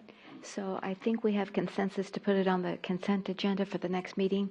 And all right, thank you. Thank you, Chief. Appreciate it. Thank you, Mr. Charles. You appreciate it. All righty. Take care. And it'll be approved at the next meeting just by a vote on the consent agenda. All righty. Moving then to regular agenda 10.2, Presentation, discussion, and direction to staff on the disposition of the Leon Valley Community Pool Facility. And we have Melinda Moritz, our Public Works Director, back to present. Welcome back. Thank you. So Sure. glad you're So, here. At the last time we talked about this, y'all had asked for me to bring back some costs for you. So I'm going to skip right to the fiscal Sure. impact. Let's do that. So the estimate that we got to just do the repairs to the pool was $205,000. The concession stand is the building over there that is not ADA accessible, and so if we replace that, that would add to it. And so the total then would be $455,800. Right. So we had a conceptual design at one time that we would just completely revamp the whole place. The pool area would have been 2.5 million. Spray ground, if you wanted to add that, would be an additional 750,000. And then to redo our parking lot would be about 250,000. And that's what the conceptual design looked like. Pickleball court, if we did a 60 by 60 inside the existing fenced area, the in-house work by Public Works, actually all that is materials cost. So $34,000 just in materials to fill in the pool. The rest of the work would be done by Public Works. The court estimate that we got was $62,500, so that comes to $96,000. For a dog park, same thing. We'd have to fill in the pool, so same cost, $34,000. And this one's a little, it depends on how much y'all want to put into it. Do you want to put benches? Do you want to put a doggy run area or whatever? The fencing is already there. Water system's already there. If you wanted to leave the restrooms, you could, because the restrooms are ADA accessible over there. And so I said 15,000. It could be less. It could be more. Depends on what you want. So about $50,000. Okay. That's all I have. Okay. Well, I know which one I like. I like the dog park because it's. Well, and then I'd like to know on the dog park, Samir, under the agreement for the Seneca West, designated $20,000 that had to go towards the dog park. Okay. Very So good. that's in a designated Well, fund. So out of that 49,000, 20,000 be is minus covered. 20. It'd even be less. I had a question, though, about pickleball, because I love pickleball, and I'd love to do a pickleball court, but could we consider the Forest Oaks tennis court and revamp that? Or sometimes I've seen it where you can do both tennis and pickleball all on one. You sure can. But I know that's not up for tonight, but just so we can maybe look down the road and see how much that would be. And again, you've got the court, so you don't have to build the court. Correct. So- The other thing, too, is it's not located next to someone's home. That's right. Because pickleball is loud. Loud, that's And what. there have been some uh-huh. courts that have been up against the neighbor's house where they've had Right. to come and put in sound insulation. Right, exactly. Dog park, probably the same thing, but probably not at night. Yeah. It depends on how late people Exactly. play pickleball. Anyway, that's my 2 cents, but I'd like to hear from all my colleagues. Yes, Mr. Martinez, go ahead and we'll go around. Okay, if I remember correct, the tennis courts were just redone. Resurfaced a couple of years Resurfaced? ago, yes, sir. That was just recently, wasn't it, by Garrity? Last year, year Last and a year? half, something like that. Yeah. Yeah, We last bought year, I the think. nets, we bought resurfacing the beginning of this year, end of last fiscal year, beginning of this fiscal year. So no, I can't even talk. What would it take to make that into a tennis pickleball court? Just repainting or Repainting, restriping? and then pickleball courts have lower nets, and so the problem comes in, if you wanted to change it to pickleball, you'd have to do something with the net. You'd have to take down the tennis net, put up pickleball net. You could do that, but then you're looking at theft as well. So someone would have to come to Public Works or City Hall or wherever to pick up the pickleball nets to go put them in, or to play tennis to come pick up the tennis court nets and put them in. So there's a difference between the net sizes. Now, is there any way to make it where you just had an extension and if you're going to play tennis, you raise it up and use Could the be. same? We could certainly look into it. Or you've got double courts, so you could make one just pickleball and one just tennis. That'd probably be the best suggestion. Okay. And Melinda, Counselor Orozco, Thank you, I'm Mayor. calling on you correct me next. if I'm wrong, didn't you say that we get monies from the tennis association? Not if you change it to pickleball. Right, that's where I was going with that. Yes, sir. So how much did they give us to resurface the court? I don't remember off the top of my head. I'd have to get that back to you. So we'll lose that funding then, well, that grant or that, or They donation? would not fund it, correct. Okay. And we don't always But get it. we don't always get, I was going to say, I don't think we got a grant last time for that. We did Yeah, not. we didn't. But I'm just saying, if we just do one pickleball and then we have the rest tennis, then we would still be eligible, right? Or is if you have one pickleball court in your community, No, they they want the go whole like thing. this? Oh, gee. I probably want the whole thing. Okay. I Yes, honestly- Counselor Bradshaw, go ahead. I honestly, you've seen it when you've visited different places. Arizona, Utah has a ton of pickleball. I would bet that there's probably the way that it's growing. There's probably going to be more money available for pickleball than there will be for tennis at some point, right? So that's a possibility too. But I like your idea of restriping, or I know that there's even like decals that you could put in for, because you have the paint for both tennis and pickleball if you needed to switch them for some reason. And then, if there's some tournament or something, maybe we keep one of the nets here and then put one of them at pickleball. That's what I like. But as far as the pool, I think that the dog park's a good idea, and we maybe we won't have lights there, and so it'll be hours, so that, because we want Sun people up to going at sundown. 2 o'clock in the morning Yeah. with their dogs, and there is a little bit of buffer from neighbors, but not a lot there. Yeah. Okay. Thank you for that. Yes, Counselor Campos. And I just wanted to be straight in my mind that you couldn't put at the pool area, have a dog park and pickleball. It's one or the other. Is that? No, there's all kinds of ways to configure that site, because you've also got the little vacant lot next to it. Yeah. But we're looking at what's in fence. Right. The other thing you Yeah. could do is you could make it a community garden.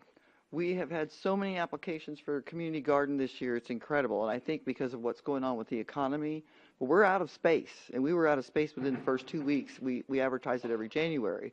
And so now we're back to a waiting list. That would be a very quiet use. You'd still have to pay the $34,000 to fill in the pool. But it's very easy to build a community garden there. With that additional information, I think I'm supportive of doing the dog park there, putting the pickleball in the Forest Oaks area, and then putting the community garden. That would create a kind of a buffer. Is that in the vacant lot next door? Is that? Yes, sir, but it wouldn't create a buffer because the lot is long and the house is right on the other side. So you'd have the community garden dog park, but you'd still have that house right behind the dog park portion. But if you put the community garden between the fenced area and the homes, that would be a quiet There's use a of that? parking lot there. Okay. All right. But I still am supportive of the way. Yes, I'd like to hear from Counselor Heil. Yes, ma'am. Dog park is at the bottom of my list. Okay. People are going to put dogs in there and let them go. And there's another dog park close by. Isn't there one on Bandera Road?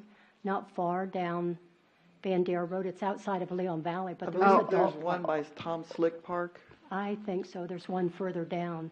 And at least once a month, a dog is left in there.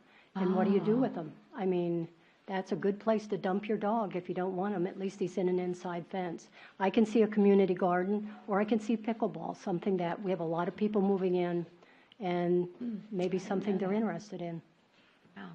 Okay, I was unaware that was a dog dumping place, dog parks. Definitely. I've always, I'm downtown and we have a dog park right there at the Madison Square Park, and I mean, they're constant use there with the apartments, so I've never seen it as a dumping ground. So anyway, news to me. Did you have something else, Mr. Martinez? I'm sorry. She just mentioned what the concern I had, and okay. People are concerned with there's no protection of if a dog has been vaccinated, and who's gonna clean up after the dogs if we have a owner that doesn't care, just lets the dog run. Are they going to be cleaning up the dog's mess?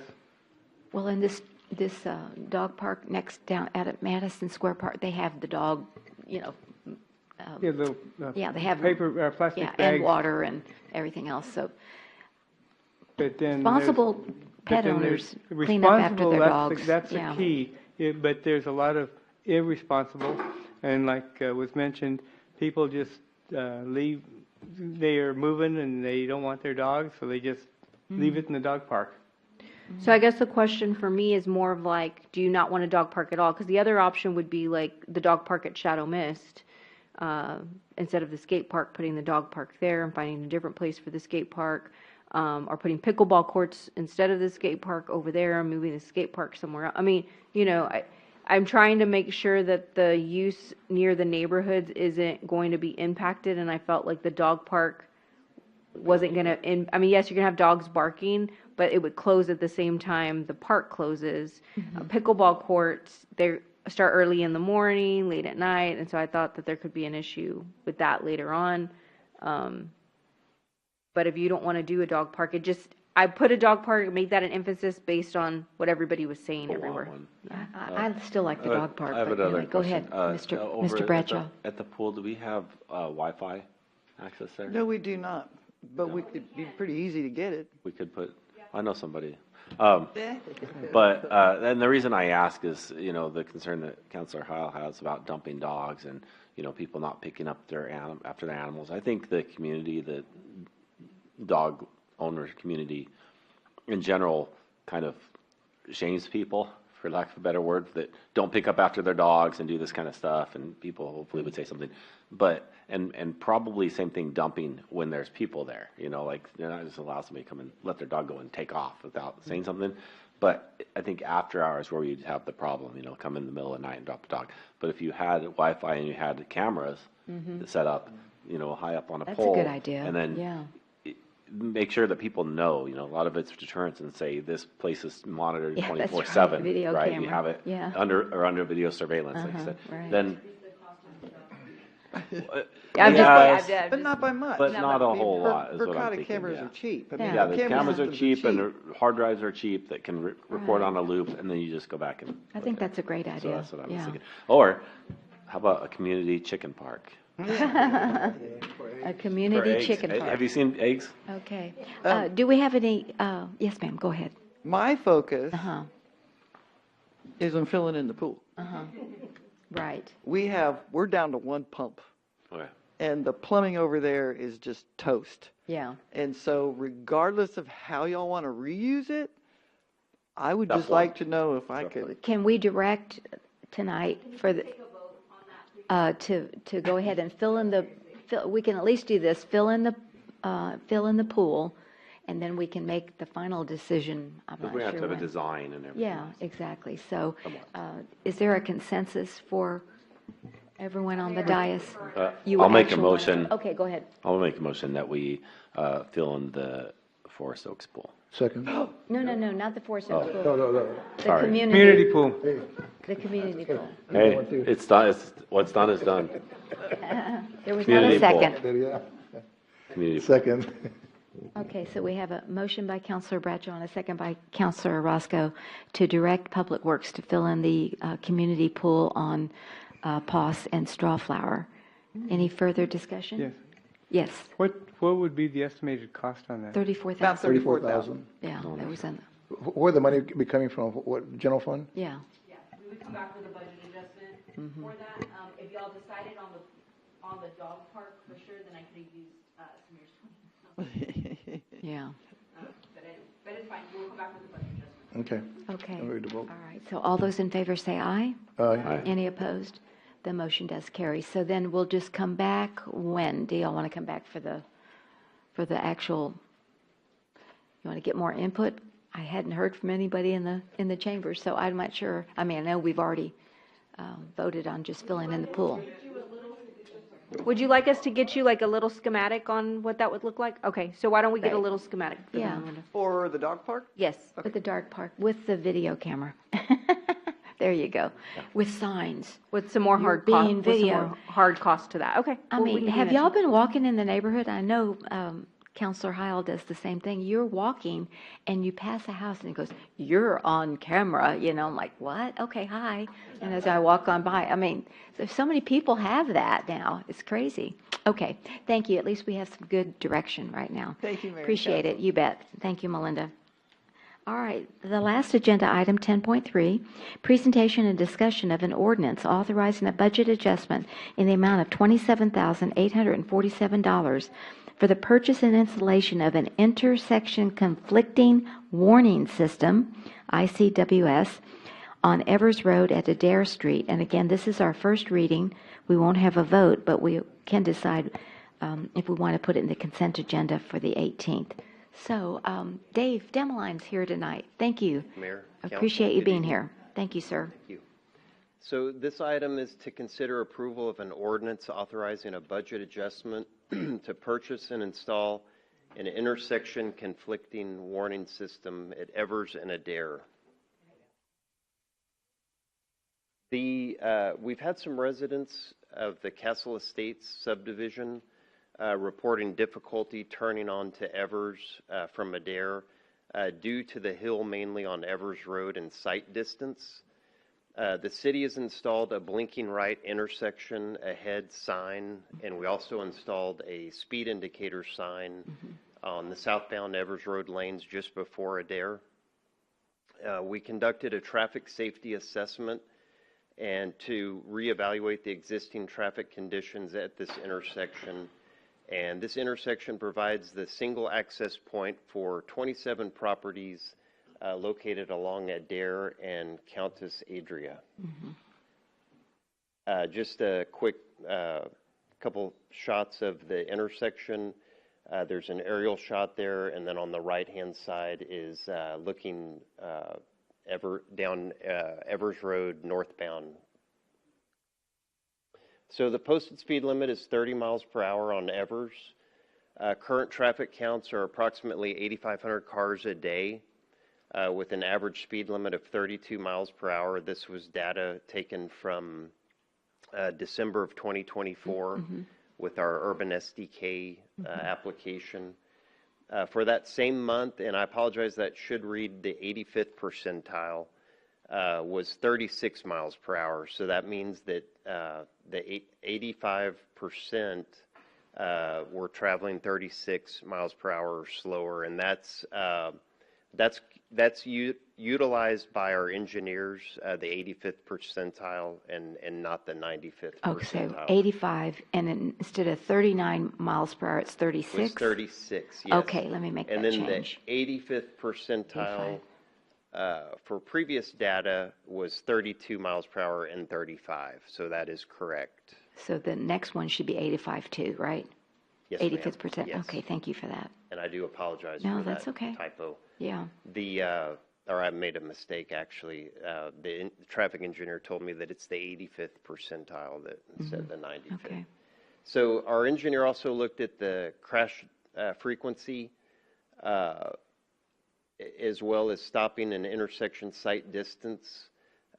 Between 2017 and 2022, they looked at that data, and due to the low traffic volumes coming from the subdivision, stopping sight distance was not a significant concern. However, as an alternative, the engineer did recommend what's a dynamic warning sign, or this intersection conflicting warning system. The system would detect vehicles on Evers Road by using cameras, and then it would indicate their presence to drivers on Adair Drive when the signage is flashing.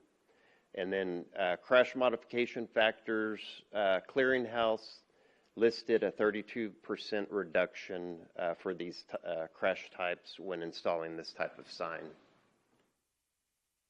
So the cost of the sign is $18,050. Installation is $9,797 for a total of $27,847. That would be the budget adjustment needed, and we would use the red light camera fund balance for this project for the budget adjustment, and that total is $944,822. So that concludes my presentation. Okay, thank Mayor you. and I Council. certainly appreciate it. I was going to ask you on the warning system. Well, if I'm on Adair and I want to turn left onto Evers, can be done safely now with this device? I never turn left at that street. If I'm visiting somebody in that neighborhood, I always take a right because I'm fearful of getting hit. But then again, I see this data from 2017 to 2022, 6 years, no accidents. Has there been any accidents from 2022 to the present? We didn't get that data. I'm assuming not, because I'm understanding there's so few people that live there that you don't have a lot of traffic coming out of there, right? I don't have Is that what I understand? I don't have that answer. Okay. As in terms of recent data, but it is important to. So if the light is blinking, basically it's just telling the motorist that there are cars coming either direction. Either direction. It's something to help the motorist. It's definitely not something you would, rely on solely. Okay. You still want to look both ways. Oh, sure. You still, and so, we have not installed one of these signs before. This is our first one. It is. Okay. It would be the and first. Maintenance and how long should it last? Do we have any information on that? Signage is, it's pretty. It should last a good while. Okay. We, Since this is the first again, time. not using this type of sign, I'm not familiar with it, but usually the hardware on these signs are pretty, stand up to the elements pretty well. Okay. Well, thank you. I appreciate that. And I know Councilor Campos has his hand up, and he lives in that area. So what would you like? What would you say? So when you look at the information saying, okay, the average speed is X, it takes into consideration 24 hours. But when you live there and you're going from the rush hour in the morning or the rush hour in the evening, it's virtually impossible. They're going as fast. I asked for the raw data on per day, and I was then sorting it by what is the fastest speed. And some are going over 50 miles an hour up that hill, and you can't see. And while that may be just the top end, you have a lot of people traveling in the upper 40 miles an hour. But when you average it out, like at 1 o'clock in the morning, or during the day when everybody's gone, that brings the miles per hour average down. So it is. I invite, if you have any doubts, I invite y'all to come over and try to turn. Yeah. But when we were there at 7 o'clock in the morning, I think your engineer, Byron from Adura, was there. Man, the traffic is going really fast. And so I always took exception to the traffic analysis when they said, well, the posted speed limit is 30 miles an hour. I said, man, that's a theoretical. It's not in reality. It's not in reality, and especially during the busy parts of the day. Those are good points. Yes, Councilor Orozco, you're next. Thank you, Mayor, and thank you, Mr. Campos. I don't see how we can deny this. We have an obligation to our citizens to try to protect them to the fullest extent we possibly can. Bandera Road project is going to start. It's going to increase the traffic in Evers. The houses that are being built on Seneca and Evers are going to be built, and traffic's going to increase. I think we have an obligation to, as I mentioned before, that to the citizens that live in that area, but also the citizens that are going to be moving into that area. If we don't, and if something happens, I'm not a lawyer, but if they get a pretty good lawyer, we'd probably be fined liable that we had an opportunity to try to avoid this. No. And I'm going to let the lawyer. Weigh in on that, Mr. Orozco. Okay. But, he's shaking his head. I'm in favor of this. I think how is it that we cannot do this? Okay. All right. Did you want to weigh in on that? No, I mean. Okay. Yeah. We still have immunity. Yeah. Yeah. We're a city. Yes. Yes. Okay with that to the consent agenda. Okay, consent agenda. Anyone else on this side? Okay, so we'll move it to the consent agenda. Okay. All right, so we'll put that on the consent agenda for the next meeting. Thank you all very much. Okay, agenda item number 11, any request to add any future agenda items from the council? I don't have an agenda item, but if I can ask the city manager, when I was going through the park on the weekend, they're having soccer leagues there at the And I know that the soccer leagues that are there are making money on it. Do they have a monopoly on our park without authorization from us, or how does that work? I mean, it doesn't have to be answered now, but Yeah, I mean, I can just answer very quickly.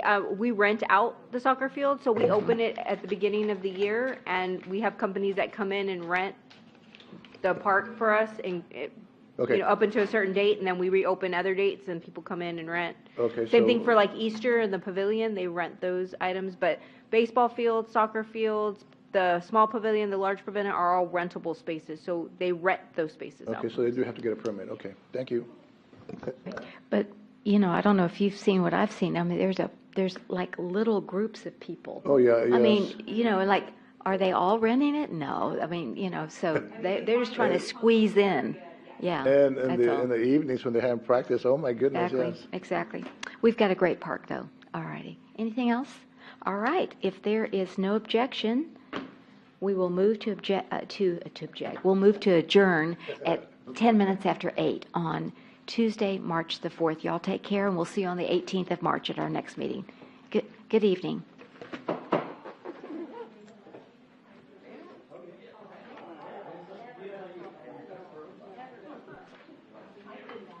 So you're gonna do, that event on, garage sales and stuff? Maybe, 24th. That's all I thought about, May 24th.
All those guys.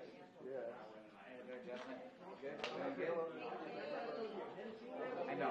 And my first day off from practice, I mean, so we finished basketball Sunday. Sunday. No, I'll be good. Huh? Yeah. I might push him off.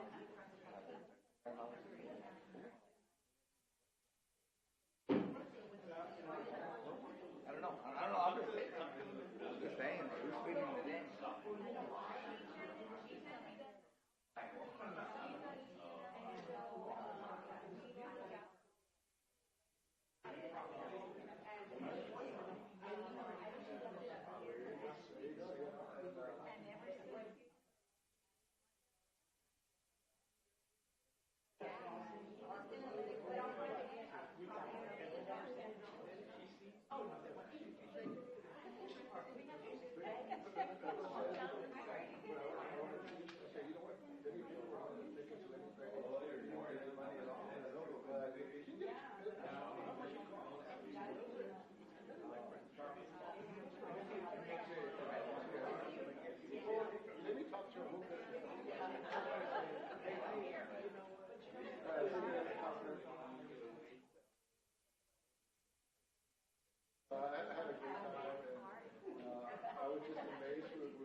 When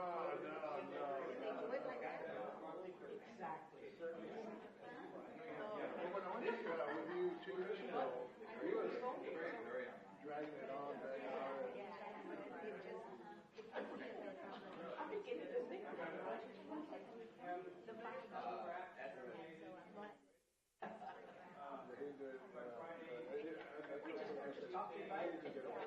And I've been out with the boys that year, 2 years, you know. The guys that might be from church.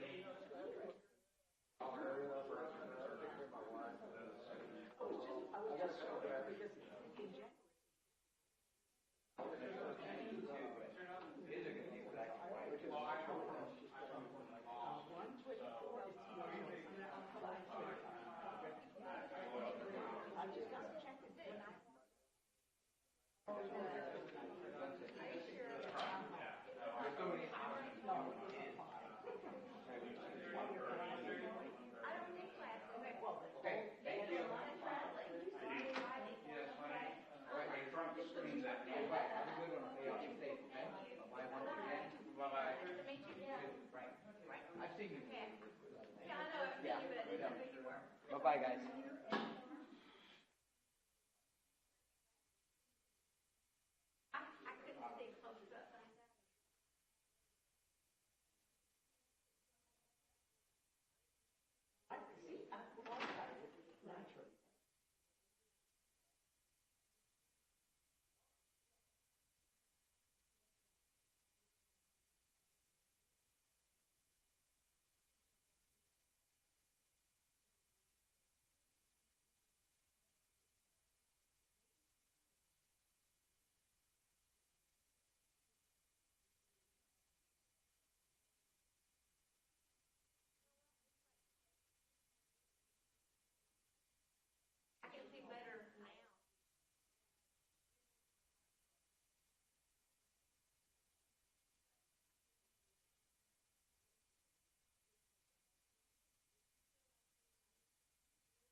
Probably, yes.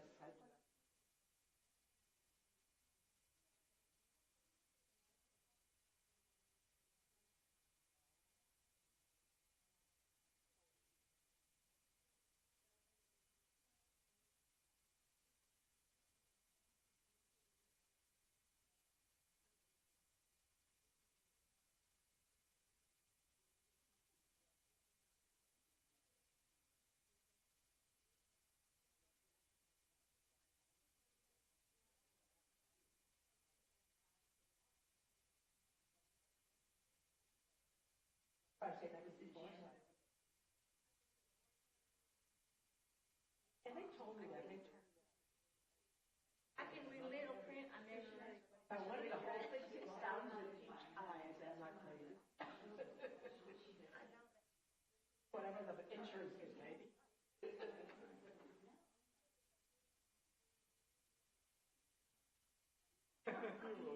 You're my keeper.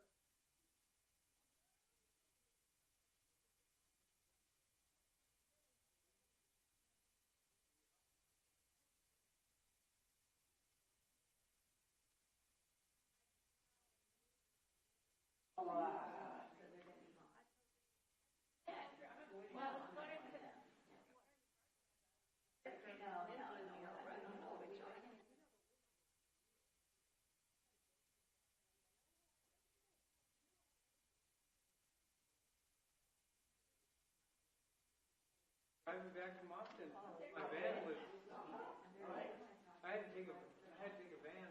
You had to put bricks in there. I put bricks in there. I had to carry, you know,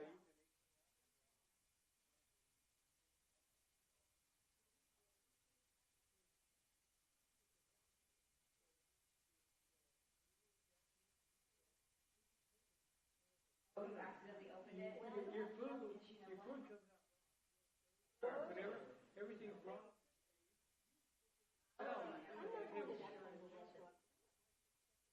That's called our kitchen.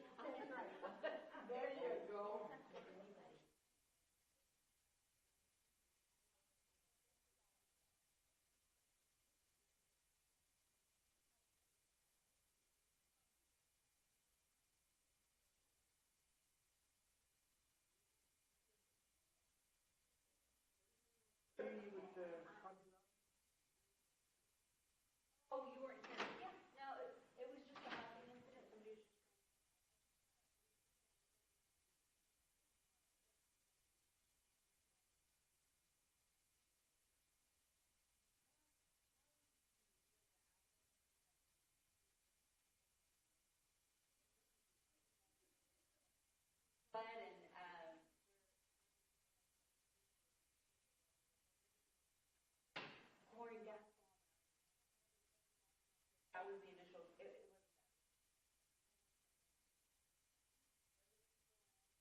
good?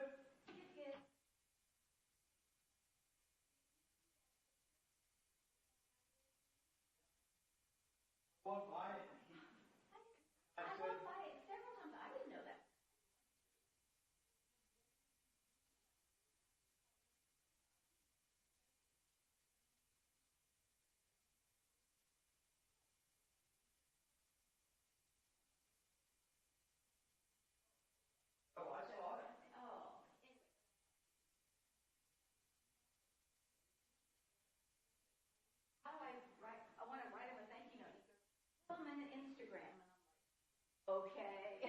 That sounds way too advanced. It's too advanced for me. It is. I'll see if I